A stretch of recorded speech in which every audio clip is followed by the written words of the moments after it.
So yesterday I was on Twitter and I decided to do what you're supposed to do on Twitter, get in a stupid argument.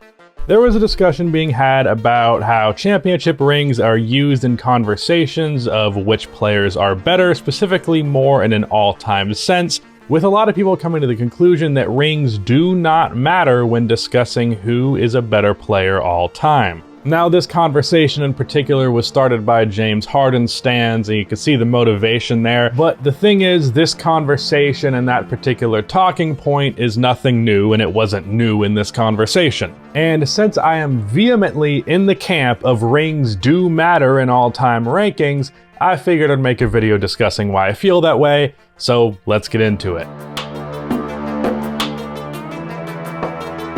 Before I continue on with this video, about half of the people that watch these videos are not subscribed, so if you've fallen to that 50%, then please subscribe. I'm trying to hit 200k subscribers on this channel by the end of the year, so your subscription will be much appreciated. Also, drop a like on this video. It only takes 1 second and makes a massive difference. Okay, so first things first, I want to address one of the most common rebuttals to the notion that rings matter for players' legacies, and that is, oh well, Robert Horry must just be one of the greatest players of all time then. Yes, Robert Horry, whose legacy now is just being a pawn in bad faith argument. The thing is, the people in the rings don't matter camp act as though the people who think they do matter view it as the end-all be-all for how players are ranked, when it's obviously not that simple and no one thinks that. Really, in general, basketball debate online can turn into a black and white nightmare with no context that just turns into a bunch of kids screaming at each other. Mostly because half of the time they are literal children. So I'm going to try and avoid that with this video, even though I probably won't be able to. But saying rings are important to a player's legacy in an all-time ranking is not the same as saying that it's all that matters. A phrase talking about something mattering being misconstrued as saying it's the only thing that matters. That's gotta be the first time that's ever happened, he said with deep sarcasm. In fact, I'd say rings only really matter in an all-time sense as it pertains to all-time talent. So someone who isn't an all-time talent who has some rings, or in Robert Horry's case, a whole lot of fucking rings, they aren't going to be propped up by those rings. Danny Green doesn't have some long-lasting legacy because he has 3 championship rings. Actually, in Danny's case, he has had unfairly a kind of negative legacy, but that's a conversation for another day, which I won't have, but it's for another day, I guess.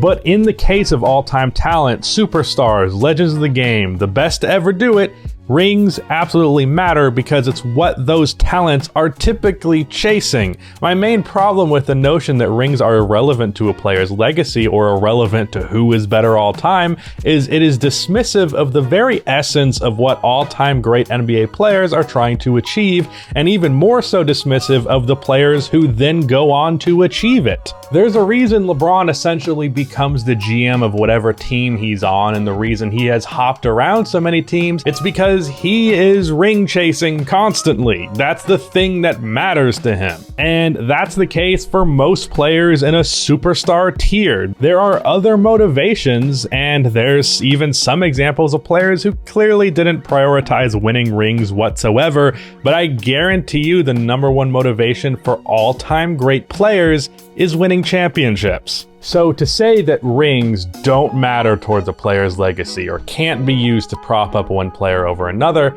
I imagine if you said that in a room full of NBA greats, they'd all fucking laugh at you out of the room, because you saying it doesn't matter, like, it clearly matters to them. But more importantly, it is particularly dismissive to all-time great players who actually achieve that goal. The players who go on playoff runs that are all-time great, win rings that are all-time great rings, things like that. Specifically because, well, you can miss me with the "it's a team accomplishment" bullshit. Now, once again, let me preface this by saying something that should not need to be said, but I've done this long enough to know that it does. Yes, almost every single team that won a championship was really good outside of just 1 or 2 individuals, and a handful of championships were not so clearly contingent on 1 or 2 players to the point where it's clearly a team effort. The 2004 Pistons and the 2014 San Antonio Spurs come to mind. Sidebar, we don't talk about the 2014 Spurs nearly enough. But with that said, let's not kid ourselves here. The NBA is a superstars league. Almost every championship team is composed of one or two superstars and a good to great core around them. And when a particular team is significantly elevated by the contributions of one player, like it's a case of clearly this guy is the main catalyst in our team's success, the brunt of the praise and admiration and legacy boost goes towards that guy, or if it's two superstars, those two guys. There's a few examples of this. 2006 Dwayne Wade is the easiest pick for a clear case of a carry job, or to be more charitable to the rest of the 06 Heat, a clear case of a team's success being massively contingent on one individual player. And to look at what Wade did in 2006 and say that that was a team accomplishment is pretty baffling to me. Of course, players outside of Dwayne Wade contributed to that championship, but saying it's a team accomplishment in the way that these rings don't matter people say it is like dismissive of the carry job by Wade. To look and say that that run didn't contribute to Wade's legacy, to say that it's not a reason to put him over James Harden all time, I think is pretty insane.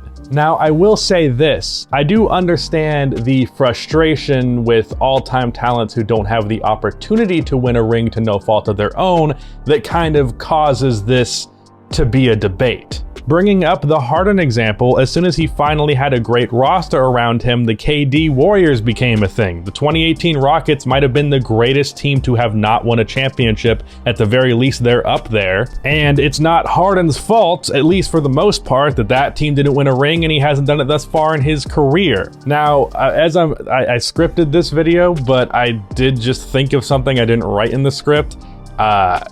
Ring, like you can be an all-time great talent without a ring, and you can be an all-time great player without a ring. I feel like that is also something that should have to go without saying, but like maybe not. Like James Harden is obviously an all-time great player, even if he hasn't won a ring. So is like Charles Barkley or whatever.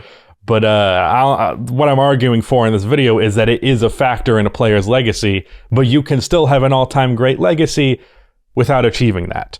Anyways, back to the script. It's also not Kevin Garnett's fault that he didn't win a ring outside of obviously 2008. He is a common example in this debate. He got his ring in 2008. I just rhymed like 3 times in a row there. But he spent his peak years, especially 2004 comes to mind, on garbage Timberwolves teams. Now, sure, you could argue maybe KG should have enacted some agency over his legacy and asked out, but regardless, it's not really Garnett's fault he did not win a championship at his absolute peak. And on the other end of things, in a case like Kawhi Leonard in 2019, often it's made out like it's a carry job when it really wasn't. It was just a great team built around a great player. So basically, on the other side of the coin, it can feel dismissive to the contributions of a well-rounded Raptors team. I understand where this sentiment comes from, and I sympathize, but when context is applied,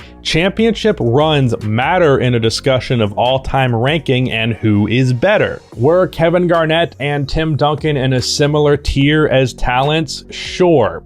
Is KG right there with him in the top 10 players of all time? No, because he just didn't win enough rings and didn't have a run like 2003. Is that necessarily fair? Not really, but Garnett, as I just said, never had a run like Duncan did in 2003, and he is 4 rings short. Sure, he's had less opportunity and it isn't fair, but what's also not fair is dismissing what Duncan did in 2003 as irrelevant for who's better because Garnett could have done the same thing, but even that's a fucking what if, and a what if is just a what if. We're not building legacies on what ifs, as much as Harden fans love to do. Every player ever has benefited or suffered from their circumstances. And that's kind of the reason why I think these arguments are going to exist forever. But I think you can both appreciate a championship run, but also understand that a player like James Harden or Kevin Garnett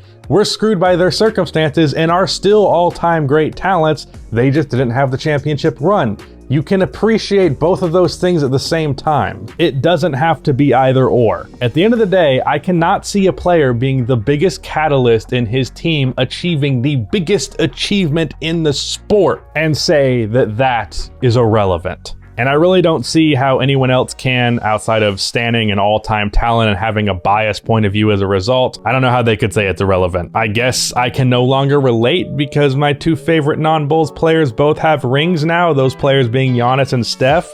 But back when Giannis was ringless a few months ago, I would not have argued the championships don't matter just because I want my guy Giannis to have a better legacy. In fact, I was getting to the point where if Giannis had failed again, I was not going to keep defending him. But then, well, he won a ring, and most people thought that that propelled his legacy and put him way higher on all-time lists, as they should have, because it did. Playing like the best player in the world on your way to achieving the most prestigious award in the game is not nothing.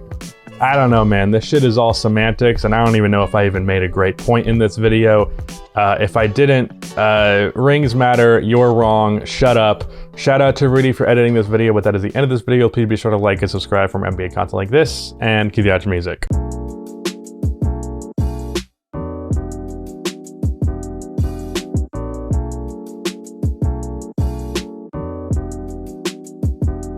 Put a photo of Carmelo Anthony when I'm talking about players who didn't prioritize winning rings.